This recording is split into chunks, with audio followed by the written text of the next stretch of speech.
যুদ্ধ থামতেই মহাবিপদ। রয়টার্স জানাচ্ছে আগামী রবিবার থেকেই আবারও শুরু হচ্ছে বেনিয়ামিন নেতানিয়াহুর দুর্নীতির বিচার। জরুরি অবস্থা উঠে যেতেই প্রধানমন্ত্রীকে তলব করেছে ইসরায়েলি আদালত। ঘুষ গ্রহণ, জালিয়াতি আর জালিয়াতি কেস 1000, 2000 এবং 4000 এর জালে এখন বন্দি বিবি।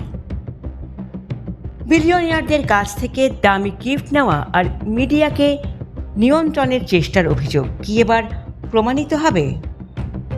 বিরোধী নেতা ইয়ার লাপিদ স্পষ্ট জানিয়ে দিয়েছেন, যুদ্ধের দোহাই দিয়ে আর বিচার এড়ানো যাবে না। ইসরায়েলের রাজপথে এখন হাজার হাজার মানুষের ঢল। তাদের দাবি, দুর্নীতিবাজ প্রধানমন্ত্রীকে বিদায় নিতে হবে। ট্রাম্পের সমঝোতায় যুদ্ধবিরতি এলেও নেতানিয়াহুর শান্তি হারিয়ে গেছে। ট্রাম্প ক্ষমা চেয়েছিলেন, কিন্তু আদালত অনড়। এবার কি তবে জেলের দরজা খুলছে ইসরায়েলি প্রধানমন্ত্রীর জন্য? নেতানিয়াহুর এই আসন্ন পতন এবং জেলের ইনসাইড রিপোর্ট জানতে নিচের লিঙ্কে ক্লিক করে পুরো ভিডিওটি দেখুন। ধন্যবাদ।